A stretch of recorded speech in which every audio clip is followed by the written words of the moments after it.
Bonsoir, na peuple congolais du partout. Oya bino mama magali lo mama, ça veut dire nazalaki te, na uchi lelo tozaki na sitting na biso, l'ambassade des États-Unis, tosilisi kalate na ye. Loko na problème ya Facebook na naza bloqué pendant 4 mois ba fongolango le 18. C'est mena sala bepo nengna lo bana ba congolais de partout au bolinganga. Au bolinga mi José, ça veut dire na ba profil na bino, botia que je suis mi José. Et là on engna lo banaza na likamba obaksate, baswana na munoko. Soki oswani, muta fingio yo po finga baninga. Arti oyo en tant que maman combattante. Tozo dénoncer yango.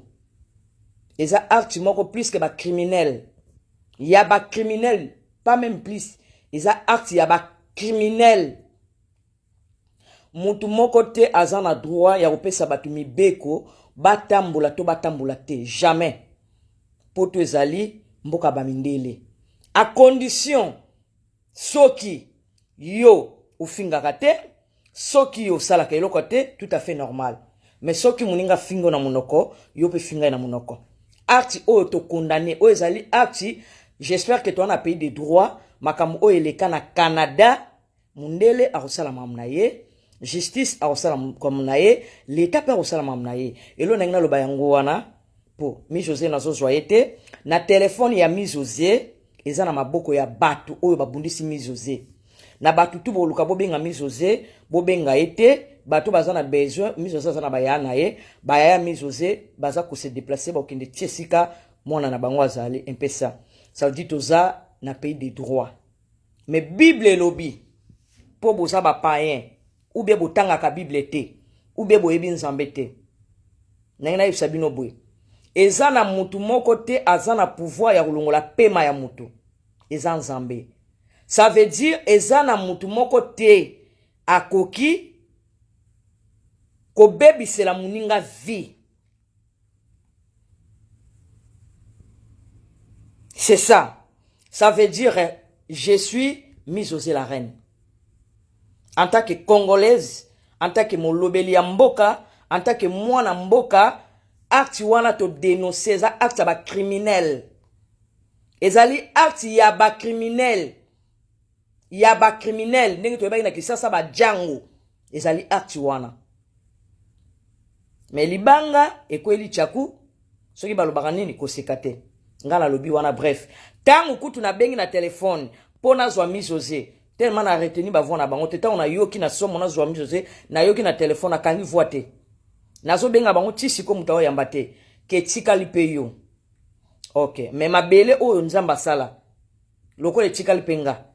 Yo pe bake yo poko kufa. Soko bomaka batu na epe. Yo poko kufa na epée. Soko tchaka batu bambeli, yo poko kufa na bambeli. Soko tchela batu ba poison, yo poko kufa na ba poison. À condition ce qui munoko no finga batu te. À condition ce qui yo bebisaka ba réputation ya batu te. Ce qui o fingi baninga pe bakoya ba fingi yo. Babenga ngo droit de réponse na français. O ezali je sais pas, eza message moko te ke yo, ezali message ya makasi po batu ba kima, to batu ba tambola te jamais.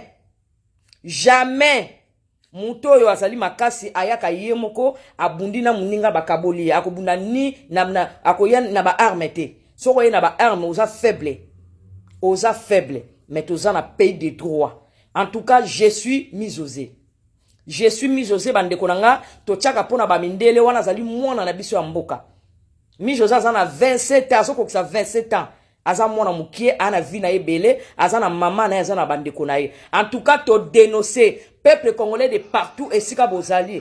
Acte o esalami lelo. Acte o esalami téléphone ezo benga seko benga. Ngana azana message ya kulobebele te. Mi José azana maman na ye. Mi José azana ba famille na ye o ya makila moko. Ngana azali grande sœur, mais naza connaissance nanu ya libanda. Ça c'est vrai, surtout que non na famille. En plus makambu soke komi na niveau ningu komi boy. Boye bi penenge komaka. Naza na minga rolobate. En tout cas, merci. Na ba onyo surtout, baza na douleur. Batu ba benginge belé, batu bazo lela. Na yebi pepe congolais de to vivaka. To yebi sakabino soki to loba makambo mboka, mambo eza très important boya bokota. Soki eza makambo ba banalité, muta kufana na internet ko loba ba gros mots, je sais même pas. Et là on a loba on a te pona déconner. Na lobika que je suis mise aux la reine. Mais acte ya boy tozo dénoncer. Acte ya boy tozo dénoncer yango. Jusqu'à maintenant, to solo na mise aux te, to yebi pena ici que zalité, mais le quoi bande kone ba okoma kuna en plus to zo suite. Mais vous allez peut-être que ngai mama magali na bando ya kolobaka na batutu o bobenga. Batu so bobenga mama magali, c'est ça. Oui. Et là on ngala lobaka na salem sous vidéo moké pona koyebisa bandeko baza un peu bati, baza na kini partout. Na mutu moko te na na moni mise te. À part ba vidéo, voir mes bandeko ne bazo ke no ba monité. C'est ça. Ça veut dire toza ko dénoncer acte ya ba criminel. Oyo ba django baza osana kisasa tozo dénoncer. Wane komi marque ya motema mabe, soko comprendre que mutaza bien, ba parani ba beotie bien, potia e cicatrice, toza ko dénoncer. Tozo senga peuple congolais de partout, ka c'est que net monika ndenge zabu, oyo eza makambo to kubimelango, oyo to kosalilango ba marche, oyo to ko marcher pona mizozé. Parce que la communauté na biso si y a un problème, moninga lobi na munoko, yo pe loba na munoko. J'espère que zali ba histoire ezo kenda popo, ndenge bo monaki ndeko na biso azoka problème na Canada. O bino boyebi. Lelo ndeko na biso azana kati ya boloko. Na kati ya boloko. Ye ba tiaka eka ba pilipili, ba kati ba poili na biso bo mwasi, mais o ya lelo to yebi eta tozo kaka ndenge batu ba oloba. Mo to paniquer te. A za Afrique te a za Europe.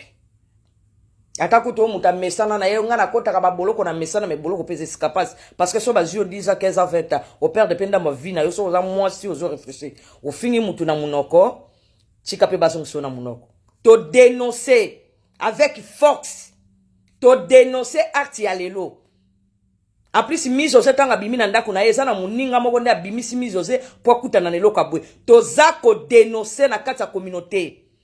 Soko yebi bongo kofinga ka batu te kotonde saka batu te po oya ko kofinga batu après lobo telema po to dénoncer mais l'état osa musala na ye batu tu bozo benga nga j'espère que réponse yangwana ndenge bino bozo muna pasi ndenge bino na bozo suite bien te en tout cas merci na la mama bosali ba vidéo boye bobomi mukileza ya nzambe mizo sasa makila makasi nzambe azwa lokumu mais to yebi suite te nzambe muta yebi suite mais nzambo ya bomoyi a garder ye esika oyo misise ezoli ma ezoli kanate ma eleka esika oyo makile ezoli kanate makile leka aozana bon moy akotambola ko vivre mais suite nango nzambe mutayebi inshallah en tout cas bozala bien merci maman Magali lo mama ingita to dénoncer nazolo ba bien to dénoncer par rapport à ba viola biso na ba Kivu par rapport ya ba viola biso na Ben c'est la même chose acte salami le ba criminel.